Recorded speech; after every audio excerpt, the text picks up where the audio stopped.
Vellathooval police station പരിസരത്തിന് പച്ചക്കറി വിളയും. സ്റ്റേഷന്റെ ഉടമസ്ഥതയിലുള്ള തരിശായി കിടന്നിരുന്ന സ്ഥലത്ത് വെള്ളത്തുവൽ ഗ്രാമപഞ്ചായത്തിന്റെ നേതൃത്വത്തിൽ തൊഴിലുറപ്പ് പദ്ധതിയിൽപ്പെടുത്തിയാണ് പച്ചക്കറി കൃഷിക്ക് തുടക്കം കുറിച്ചത്.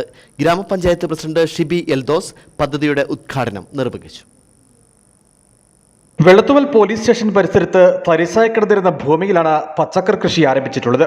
വെള്ളത്തുവൽ ഗ്രാമപഞ്ചായത്ത് 12-ാം വാർഡിലെ തൊഴിലുറപ്പ് പദ്ധതിയിൽപ്പെടുത്തിയാണ് പച്ചക്കറി കൃഷിക്ക് തുടക്കം കുറിച്ചിട്ടുള്ളത്. തരിശായി കിടന്നിരുന്ന ഭൂമി പ്രയോജനപ്പെടുത്തുക എന്ന ലക്ഷ്യവും ഈ പ്രയത്നത്തിന് പിന്നിലുണ്ട്. ഗ്രാമപഞ്ചായത്ത് പ്രസിഡന്റ് ഷിബി എൽദോസ് പദ്ധതിയുടെ ഉദ്ഘാടനം നിർവഹിച്ചു.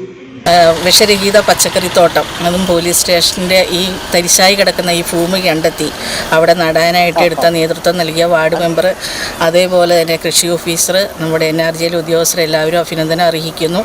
തീർച്ചയായിട്ടും ഇത് ഇപ്പം നടക്കുന്ന ഈ നടീൽ ഉത്സവത്തെക്കാട്ടിൽ കൂടുതൽ വിളവെടുപ്പ് ഉത്സവം നമുക്ക് നടത്താൻ സാധിക്കട്ടെ എന്ന് മാത്രം ആശംസിച്ചുകൊണ്ട് ജൈവ രീതിയിൽ വിഷരഹിത പച്ചക്കറി ഉൽപ്പാദിപ്പിക്കാനാണ് ലക്ഷ്യമിട്ടിട്ടുള്ളത്. വിവിധ പച്ചക്കറി ഇനങ്ങൾ ഇവിടെ കൃഷി ഇറക്കിയിട്ടുണ്ട്. ഗ്രാമപഞ്ചായത്ത് 12-ാം വാർഡംഗം KB ജോൺസൺ ചടങ്ങിൽ അധ്യക്ഷത വഹിച്ചു. കൃഷിവകുപ്പ് ഉദ്യോഗസ്ഥർ, പോലീസ് ഉദ്യോഗസ്ഥർ തുടങ്ങിയവർ ചടങ്ങിൽ പങ്കെടുത്തു. News bureau, Adimali.